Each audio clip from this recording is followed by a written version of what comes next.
আসসালামু আলাইকুম।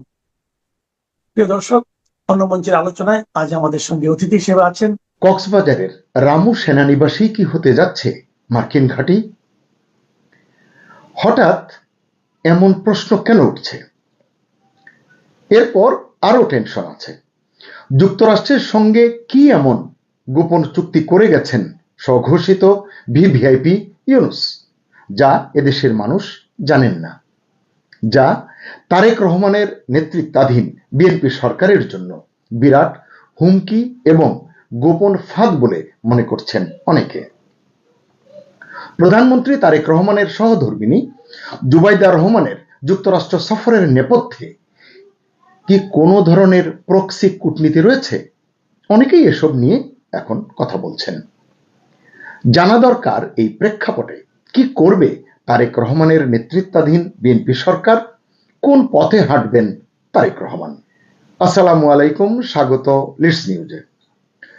সম্মানিত দর্শক, রামু সেনানিবাস মানে রামু ক্যান্টনমেন্ট বাংলাদেশের রাজনীতি এবং ভূ রাজনীতিতে কৌশলগত অত্যন্ত গুরুত্বপূর্ণ একটি কেন্দ্র, এটি আপনারা সবাই জানেন।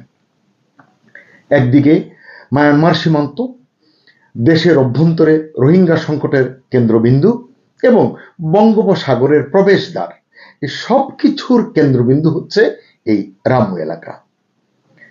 রোহিঙ্গা ইস্যুর কারণে ইতিমধ্যেই কক্সবাজার এবং উখিয়ায় জাতিসংঘ ও বিদেশি সংস্থার প্রতিনিধিদের উপস্থিতি রয়েছে, এটা আমরা সবাই জানি। এবং এটাও জানি এদের অনেকেই আবার মার্কিন নাগরিক, অন্যান্য দেশেরও আছে।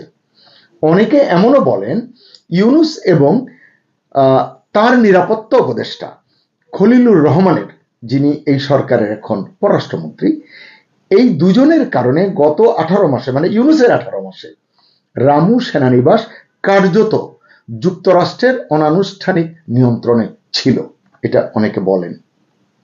কারণ বাংলাদেশের সংশ্লিষ্ট কর্তৃপক্ষকে অবহিত না করে, অর্থাৎ বুঝতে পারি সামরিক কর্তৃপক্ষকে অবহিত না করে রামু সেনানিবাসে অবাধ মার্কিন সামরিক কার্যকলাপের অনুমতি দেওয়ার অভিযোগ রয়েছে খলিলের বিরুদ্ধে। কথাগুলো একটু পুরনো, কিন্তু আজকের বিষয়ের সঙ্গে মিলে যাবে, আমি শুনতে অনুরোধ করছি।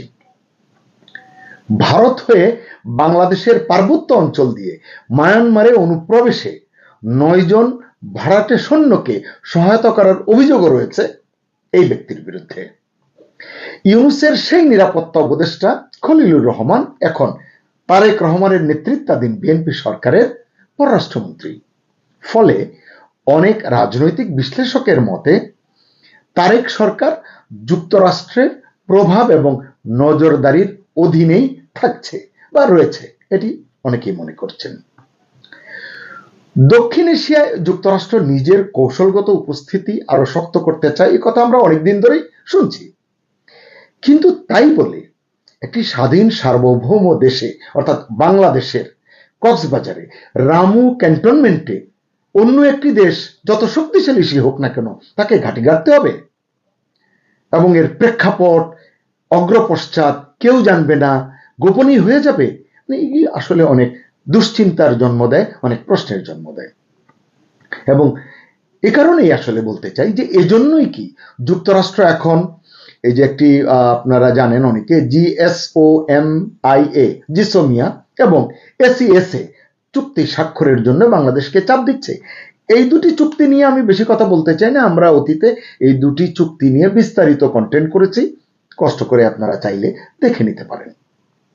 জানা গেছে অতি সম্প্রতি সশস্ত্র বাহিনী বিভাগের principal staff officer lieutenant general Mir Mushfiqur Rahman সেনা প্রধান জেনারেল ওয়াকারুজ্জামানকে এই দুটি জিসুমিয়া এবং এসিএসএ এই দুটি চুক্তি সংক্রান্ত সর্বশেষ উদ্যোগ সম্পর্কে অবহিত করেছেন।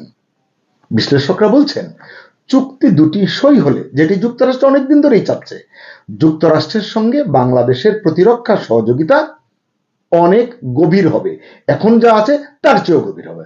কিন্তু সমালোচকদের কারো কারো আশঙ্কা এই চুক্তি দুটি সম্পাদিত হলে বাংলাদেশে যুক্তরাষ্ট্রের সামরিক উপস্থিতি অনেক সহজ হয়ে যেতে পারে। তবে দেশবাসী আসলেই জানেন না এই চুক্তিগুলো কি আসলেই সহযোগিতা চুক্তি, নাকি এর পেছনে রয়েছে কোনো গোপন কৌশল?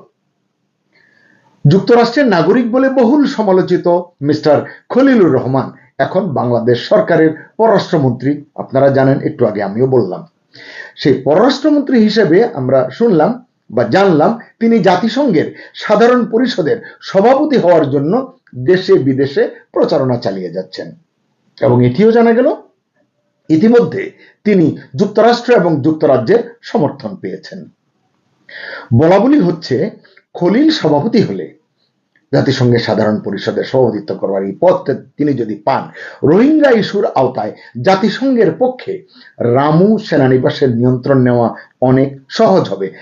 নিয়ন্ত্রণ আসলে সেভাবে তো নেবে না, মানে এটিকে ব্যবহার করে তারা তাদের যে কার্যক্রম সেটি চালাতে পারবে এবং সেই চালানোটা সহজ হবে। আমার ক্ষুদ্র বুদ্ধিতে আমি এটুকুই বুঝতে পারছি। এবং যুক্তরাষ্ট্র দক্ষিণ এশিয়ায় বাংলাদেশকে একটি চীন বিরোধী প্রক্সি এবং স্যাটেলাইট স্টেটে পরিণত করতে যে চায় বা এরকম একটি কথা শোনা যায়, সেটি তারা সহজে করতে পারবে। এদিকে জানা গেছে গত 25 মার্চ মার্কিন রাষ্ট্রদূত ব্রেন্ট ক্রিস্টেনসেন আমাদের সেনাপ্রধান জেনারেল ওয়াকারুজ্জামানের সঙ্গে বৈঠক করেছেন। বৈঠকের অনেক ইস্যু আছে, এটি নিয়ে হয়তো আমি আরেকটি কন্টেন্ট করব। সেনাপ্রধান জেনারেল ওয়াকার মার্কিন যুক্তরাষ্ট্রে যাচ্ছেন, সেটি কেন যাচ্ছেন তার প্রেক্ষাপট নিয়ে তার একটি কন্টেন্ট আমি করতে পারি। তবে এই যে কথা বলেছেন, মানে এই কারণেই বললাম যে এইসব বৈঠকের বা এইসব আলোচনার মানে আনুষ্ঠানিক তেমন স্বীকৃতি কিন্তু আপনি কোথাও খুঁজে পাবেন না। তবু শঙ্কা, বাংলাদেশ কি ধীরে ধীরে ওই বড় শক্তির কৌশলগত ঘাঁটিতে পরিণত হচ্ছে? এই প্রশ্নটি কিন্তু অনেকের মনে। ঠিক আবার এই সময়ই বর্তমান প্রধানমন্ত্রী তারেক রহমানের সহধর্মিণী জুবাইদা রহমানের যুক্তরাষ্ট্র সফরও অনেকের মনে প্রশ্নের জন্ম দিয়েছে। হ্যাঁ, আমরা জেনেছি, বলা হয়েছে যে এটি একটি আমন্ত্রণ ভিত্তিক সফর। তো যতই বলা হোক, মার্কিন ফার্স্ট লেডি মেলানিয়া ট্রাম্পের আমন্ত্রণে জুবাইদা রহমান যুক্তরাষ্ট্রে গেছেন, একটি গ্লোবাল সামিটে অংশ নিয়েছেন তিনি, সেটিও আমরা দেখেছি সোশ্যাল মিডিয়ার কল্যাণে বা এই তথ্য প্রবাহের এই সুবিধার কারণে। কিন্তু রাজনৈতিক মহলের একাংশ এটিকে প্রক্সি কূটনীতি হিসেবে দেখছে। তারা বলছেন হয়তো পর্দার আড়ালে বড় কোনো সমঝোতার চেষ্টা চলছে। কি সমঝোতা আদৌ চলছে কিনা সেটি আমি বলতে পারছি না, কারণ এটি সরকারের ভেতরে যারা আছেন তারা ভালো বলতে পারবেন। তবে সরকারের ভেতরেও নানান টানাপোড়েনের কথা বলছেন কেউ কেউ। এর মধ্যে আপনারা দেখেছেন যে 1-11 সরকার আমলের প্রভাবশালী সেনা কর্মকর্তা দুজনকে গ্রেফতার করা হয়েছে। একজন হচ্ছেন অবসরপ্রাপ্ত লেফটেন্যান্ট জেনারেল মাসুদউদ্দিন চৌধুরী, তিনি বর্তমান প্রধানমন্ত্রীর সম্পর্কে আত্মীয়, এবং ডিজিএফআই এর সাবেক মহাপরিচালক শেখ মামুন খালেদ। এই দুজনকে গ্রেফতার করা হয়েছে। এই গ্রেফতারকে অনেকে বলছেন, এটিকে দেখছেন তারা আসলে প্রতিশোধ হিসেবে, আইনের শাসন হিসেবে দেখতে নারাজ অনেকে। কারণ কি, অভিযোগ রয়েছে ওই সময়ে মানে 1-11 সময় বর্তমান প্রধানমন্ত্রী তারেক রহমান দুর্নীতি, হত্যা সহ অন্যান্য গুরুতর অভিযোগে গোয়েন্দা হেফাজতে নির্যাতনের শিকার হয়েছিলেন। নির্যাতনের শিকার তিনি হয়েছিলেন, অন্যায়ভাবে হয়েছিলেন, যার পরনাই হয়েছিলেন, এটি আমরা জানি। এটির আমরা তীব্র নিন্দা তখনও জানিয়েছি, এখনো জানাই। যে কোনো পরিস্থিতিতে এই ধরনের নির্যাতনের নিন্দা আমাদের জানানো কর্তব্য, আমরা জানাবো। কিন্তু প্রশ্ন করব যে এই গ্রেপ্তার আসলে কি ইঙ্গিত দিচ্ছে? এই যে দুজনকে গ্রেপ্তার করা হলো, শোনা যাচ্ছে আরো কাউকে কাউকে গ্রেপ্তার করা হতে পারে। এগুলো যদি বোঝা যেত, সহজে বুঝতে পারলে এই ধরনের আলোচনাটা আসলে সহজ করা যেত, সহজে সুনির্দিষ্ট লক্ষ্য ভিত্তিক আলোচনা করা যেত। সুপ্রিয় দর্শক, আপনাদের নিশ্চয়ই মনে আছে একসময় দুর্নীতি এবং অর্থ পাচারের অভিযোগে বাংলাদেশে বিভিন্ন আদালতে তারেক রহমানের নাম উঠে এসেছিল। যথাযথভাবে আসুক বা চাপ প্রয়োগ করে আসুক, কিন্তু নাম উঠে এসেছিল। যুক্তরাষ্ট্রের ফেডারেল সংস্থার এক কর্মকর্তা বাংলাদেশে এসে ওই সময় এসব অভিযোগ নিয়ে সাক্ষ্য দিয়েছিলেন, যা তখন বেশ আলোচিত হয়েছিল, গণমাধ্যমে সেগুলো এসেছিল। যদিও রাজনৈতিক পালাবদলের পর 2024-এর 5 আগস্টের পর ধারাবাহিকভাবে বাংলাদেশের আদালতে বিভিন্ন মামলা সাজা যে পেয়েছিলেন তিনি, সেই সাজা থেকে অব্যাহতি পেয়েছেন তারেক রহমান।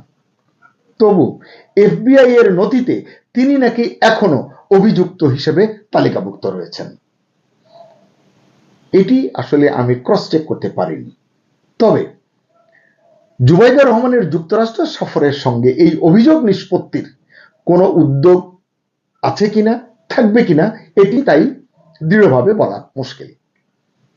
আচ্ছা, যুক্তরাষ্ট্রের সঙ্গে মিস্টার ইউনূসের সম্পর্ক বা যোগাযোগের কথা যদি ভাবি, আমরা যা দেখেছি গণ আন্দোলনের আগে এবং তার দায়িত্ব গ্রহণ করার পরে, অনেকে বলছেন তার ক্ষমতা দখলের পরে, তারপরে আছে ডিপ স্টেটের ষড়যন্ত্র এবং তারেক সরকারে খলিলুর রহমানের নিরাপত্তা, মানে যিনি উপদেষ্টা ছিলেন ইউনূস সাহেবের, তারেক সরকারে পররাষ্ট্রমন্ত্রী হওয়ার পেছনে ইউনূসের হাত কতখানি, যুক্তরাষ্ট্রের চাওয়া কতখানি, নাকি পুরোটাই বিএনপিরই কোনো গুপ্ত পরিকল্পনা।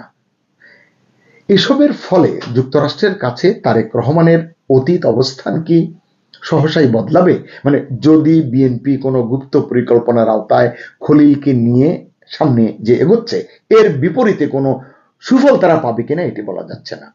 কিংবা খলিলুর রহমানের মনে আর কি কি এজেন্ডা আছে, জাতি কি তা কখনো জানতে পারবে? গত 18 মাসে তো আমরা জানতে পারিনি, এখন জানতে পারবো কিনা তাও জানি না। বিশ্লেষকরা মনে করছেন এসব ইস্যু কূটনৈতিক টেবিলে তারেক এবং তার সরকারের জন্য বাড়তি চাপের উপাদান হিসেবে কাজ করতে পারে, মানে এটা প্রেসারে রাখা। ফলে আগামী দিনে পরিস্থিতি যদি আরো জটিল হয়ে ওঠে, তখন এটা কতটা সামাল দিতে পারবে তারেক নেতৃত্বাধীন সরকার? কারণ সত্যি তো আমরা জানি না ইউনূস কি কি জটিল ফাঁদ রেখে গেছেন তারেক রহমানের জন্য। ক্ষমতায় বসার আগে তারেক রহমান কি সব জেনে বুঝে নিয়েছেন, নাকি পররাষ্ট্রমন্ত্রীর চেয়ারে খলিলুর রহমানকে মেনে নেওয়ার মধ্যে দিয়ে তারেক রহমান আগেভাগেই বৈদেশিক শক্তির ইচ্ছার কাছে সারেন্ডার করে বসে আছেন? এসব প্রশ্ন আপাতত ছোট মনে হতে পারে অনেকের কাছে, কিন্তু এগুলোর সুদূর প্রসারী প্রভাব কিন্তু ফু দিয়ে উড়িয়ে দেওয়ার উপায় নেই বলে মনে হয়। তাই সাম্প্রতিক যে প্রশ্নগুলো, যে বিষয়গুলো নিয়ে আমি কথা বলছি, এগুলোকে যদি আমি সংক্ষেপে বুলেট পয়েন্ট আকারে দেখতে চাই, তাহলে কি দেখতে পাবো? যদি দেখি, মার্কিন রাষ্ট্রদূতের সঙ্গে সেনাপ্রধানের বৈঠক হতে পারে, মানে সময়ের কারণে এটি আলোচিত হচ্ছে। 2, সাবেক সেনা কর্মকর্তাদের একের পর এক গ্রেপ্তার যে করা হচ্ছে, এটির অভিঘাত। 3, রাজনীতিতে জামাত এনসিপির সঙ্গে একটা টানাপোড়েন লক্ষ্য করা যাচ্ছে। বাংলাদেশের ভেতরের শক্তি কাঠামোতে মানে এই ধরনের যে টানাপোড়েন, এটা কি ধরনের চাপ তৈরি করছে, কিংবা আদৌ চাপ তৈরি করছে কিনা। যদি চাপ তৈরি করে, তাহলে প্রশ্ন হলো তারেক রহমানের নবীন সরকার এসব ইস্যুতে কি করবে, কি পদক্ষেপ নেবে, এটি কিন্তু আমরা জানতে চাইতেই পারি। তারেক সরকার কি যুক্তরাষ্ট্রের সঙ্গে ঘনিষ্ঠ প্রতিরক্ষা সম্পর্কের দিকে এগোবে? যে জিসোমিয়া এবং এসিএস যে চুক্তির কথা অনেক দিন ধরেই আলোচনা হচ্ছে, শেখ হাসিনার সরকারের আমল থেকেই এগুলো নিয়ে আলাপ আলোচনা চলছে, এটির দিকে তারেক রহমান দ্রুত এগোবেন কিনা? নাকি ভারসাম্য রক্ষা করে চীন, ভারত সহ অন্যান্য শক্তির সঙ্গে সম্পর্ক সামলাবে? কারণ এটি শুধু কূটনৈতিক প্রশ্ন বা সিদ্ধান্তের বিষয় নয়, এটি বাংলাদেশের ভবিষ্যৎ অবস্থান নির্ধারণের প্রশ্ন। শেষ করব, রামু সেনানিবাস সত্যিই কি কোনো বৈশ্বিক খেলার কেন্দ্রবিন্দু হতে চলেছে? বাংলাদেশের পক্ষে, মানে যুক্তরাষ্ট্রের হয়ে প্রতিরক্ষা খাতে যে চুক্তির চাপ, 111 পুরনো কেঁচোখোড়ার যে অভিঘাত যদি হয়, জুবাইদা রহমানের প্রক্সি সফর যুক্তরাষ্ট্রে যেটি তিনি গেছেন, সব মিলিয়ে যদি আমরা দেখি, আমরা একটি জানতে চাইতেই পারি যে বাংলাদেশ কি আসলে ভালো কিছু অর্জন করতে যাচ্ছে, নাকি শেষ পর্যন্ত নতুন শক্তির খেলায় ঢুকে পড়ছে বাংলাদেশ, যেটা নতুন বাংলাদেশের পথ তৈরির বদলে কেবলই ইউনূসের 18 মাসের এক্সটেনশন হিসাবে বিবেচিত হবে? কমেন্টে আপনার মতামত জানান। ভালো থাকুন, সুস্থ থাকুন, নিরাপদে থাকুন। আল্লাহ।